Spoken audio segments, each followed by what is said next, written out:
పామును చంపినవాడు పాముగాడికే పోయినట్టు సొంత ఎమ్మెల్యే మందుల సామెలపై తిరగబడ్డారు కాంగ్రెస్ కార్యకర్తలు. వివరాల్లోకి వెళితే తుంగతుర్తి నియోజకవర్గంలో జరిగిన కాంగ్రెస్ పార్టీ జిల్లా విస్తృత స్థాయి సమావేశానికి హాజరయ్యారు ఎమ్మెల్యే మందుల సామెలకు ఎదురుదెబ్బ తగిలింది. మందుల సామెలు గెలుపు కోసం కష్టపడ్డ తమను ఆదరించడం లేదంటూ కాంగ్రెస్ కార్యకర్తలు ఆందోళన వ్యక్తం చేశారు.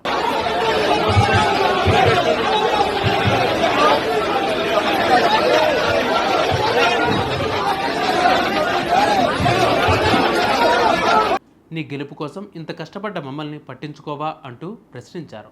ఇంత కష్టపడ్డ మాకే సంక్షేమ పథకాలు ఏవి రాకుంటే ఇక సామాన్య జనాన్ని ఏం వస్తాయంటూ మందుల సామెలపై తిరగబడ్డారు కాంగ్రెస్ కార్యకర్తలు. తుంగతుర్తి ఎమ్మెల్యే మందుల సామెలపై ఆ పార్టీ నేతలు కొందరు తీవ్ర అసంతృప్తితో ఉన్నారు. 10 ఏళ్ల పాటు అధికారానికి దూరంగా ఉన్నామనే ఆలోచనలతో అంతా ఏకతాటిపై నిలబడి కాంగ్రెస్ పార్టీ నుంచి సామెలను గెలిపించుకుంటే ఇప్పుడు పార్టీ శ్రేణులను పట్టించుకోవడం లేదని మండిపడుతున్నారు. కేవలం ఆయన కుటుంబం సంక్షేమం కోసమే పనిచేస్తున్నారని మోత్కూరు కేంద్రంగా జరిగిన సభలో ఆ పార్టీకి చెందిన ఎమ్మెల్యే వ్యతిరేక వర్గం బహాటంగా ఆరోపణలు చేశారు. తాము కష్టపడి కాంగ్రెస్ పార్టీ నుంచి ఎమ్మెల్యేగా గెలిపించుకుంటే ఇష్టారాజ్యంగా వ్యవహరిస్తూ పార్టీని బొందపెట్టాలని చూస్తున్నారని మండిపడ్డారు. తుంగతుర్తి నియోజకవర్గంలోని 9 మండలాలు సూర్యాపేట, నల్గొండ, యాదాద్రి భువనగిరి జిల్లాల్లో విస్తరించి ఉన్నాయి. కాగా ఎమ్మెల్యే సామెల్, మంత్రి కోమటిరెడ్డి, మాజీ మంత్రి దామోదర్ రెడ్డి గ్రూపులుగా కాంగ్రెస్ పార్టీ విడిపోయి ఉంది.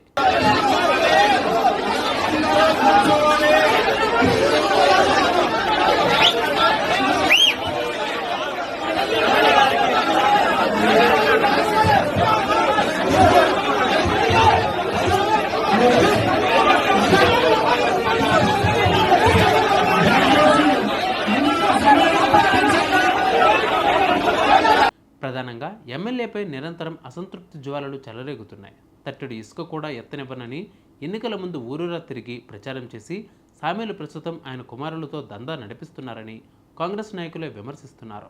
తుంగతుర్తిలో కాంగ్రెస్ పార్టీ ఎమ్మెల్యేనే ఉన్నప్పటికీ అంతకుముందు మాజీ మంత్రి రామరెడ్డి దామోదర్ రెడ్డి తన కుమారుడు సర్వోత్తమరెడ్డి ఆధ్వర్యంలో ప్రజా దర్బార్ ఏర్పాటు చేసి ప్రజా సమస్యలను పరిష్కరిస్తామని ప్రకటించారు.